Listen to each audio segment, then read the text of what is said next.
देश ने अभी दूसरे लहर में कोरोना की भयावह तस्वीर को भूलना भी शुरू नहीं किया कि कोरोना के नए डेल्टा प्लस वेरिएंट ने भारत सहित पूरे विश्व की नींद उड़ा दी है। भारत के वैज्ञानिक लगातार इस बात की शोध में जुटे हैं कि कोरोना का जो नया डेल्टा प्लस वेरिएंट आया है उससे बचाव पाने में हमारा भारतीय वैक्सीन कामयाब है या नहीं, और अगर कामयाब है तो इसका असर कितना ज्यादा है। अगर बिहार की बात करें तो यहाँ कोरोना के नए रूप को लेकर अलर्ट जारी किया गया है। बिहार सरकार की तरफ से निर्णय लिया गया है कि पीएमसीएच यानी कि Patna medical college and hospital से हर 4 दिन पर 15 कोरोना के नमूने भुवनेश्वर भेजा जाएगा, जहां इस बात की जांच होगी कि कहीं इसमें डेल्टा प्लस वेरिएंट की मौजूदगी तो नहीं है।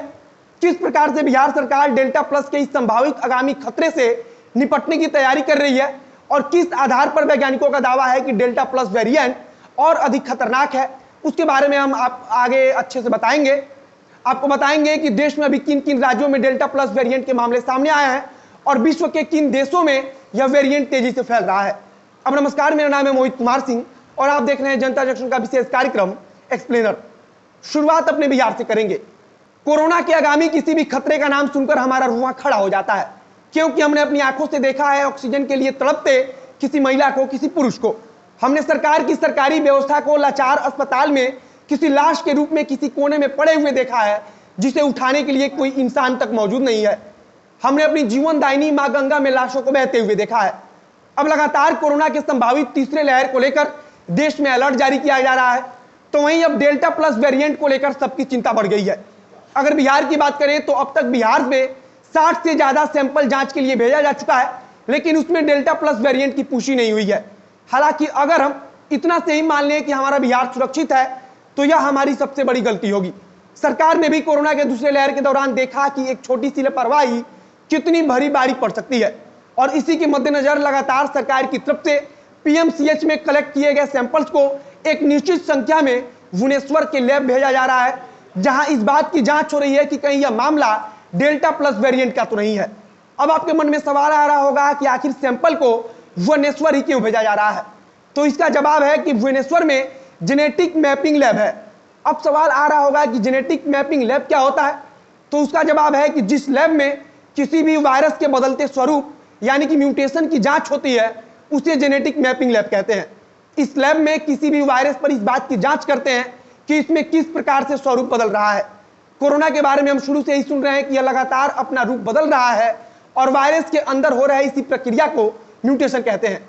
बिहार में जो लैब मौजूद है वहां कोरोना की जांच होती है।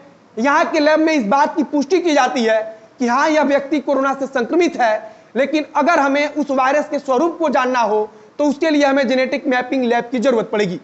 बताया गया है कि अब तक जितने भी सैंपल भेजे गए हैं उसमें से अधिकांश के अंदर डेल्टा वेरिएंट पाया गया है। अगर आंकड़ों की बात करें तो लगभग 80 से 90% डेल्टा वेरिएंट का ही मामला है।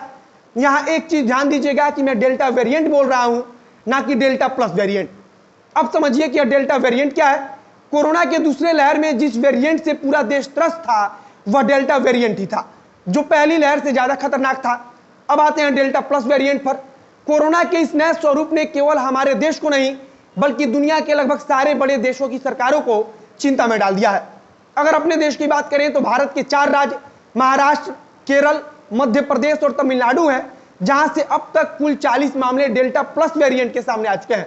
डेल्टा प्लस जो नया वेरिएंट सामने आया है वह भारत में शुरुआत के समय पाए गए डेल्टा वेरिएंट, जिसे B16172 लिखा जाता था, उसके म्यूटेशन से बना है। इसके अलावा दक्षिण अफ्रीका में जो वेरिएंट पाया गया था उससे भी इसके लक्षण मिल रहे हैं। अगर स्वास्थ्य मंत्रालय की माने तो यह पहले के मुकाबले काफी ज्यादा खतरनाक है, और सबसे बड़ी बात बताई जा रही है कि यह फेफड़ों की कोशिकाओं के उसके रिसिप्ट से चिपक जाने में भी सक्षम है। केंद्रीय स्वास्थ्य मंत्रालय की तरफ से कहा जा रहा है कि हमारा शरीर इस वायरस से लड़ने में कमजोर पड़ सकता है, जिससे यह आसानी से शरीर के कई अंगों पर गंभीर प्रभाव डाल सकता है। और मौजूदा समय में कोरोना के इस नए स्वरूप को लेकर अलर्ट जारी हुआ है। जो स्वास्थ्य विशेषज्ञ हैं उनके अनुसार अगर इस वेरिएंट को हम रोकने में असक्षम रहे तो यह तीसरी लहर के रूप में हमारे सामने आ सकता है। विश्व के देश इस बात की शोध में लगे हैं कि क्या जो मौजूदा समय में टीका मौजूद है वह इस वेरिएंट से लड़ सकता है या फिर कोई दूसरा रास्ता निकालना पड़ेगा। अगर भारत की बात करें तो पहली लहर के दौरान अल्फा वेरिएंट पाया गया था, तो वहीं दूसरी लहर के दौरान डेल्टा। अब देश में डेल्टा प्लस वेरिएंट को लेकर हड़कंप मचा हुआ है। आगे जो कुछ नई जानकारी आएगी उसे हम आप तक पहुंचाते रहेंगे। वीडियो अच्छा लगा हो तो शेयर कीजिए, अगर फेसबुक पर देख रहे हैं तो पेज को लाइक कीजिए। यूट्यूब चैनल को सब्सक्राइब कीजिए। मिलते हैं फिर बहुत जल्द अगले वीडियो में। कैमरे के पीछे खड़े हैं पीयूष चौरसिया और मैं मोहित कुमार सिंह। धन्यवाद।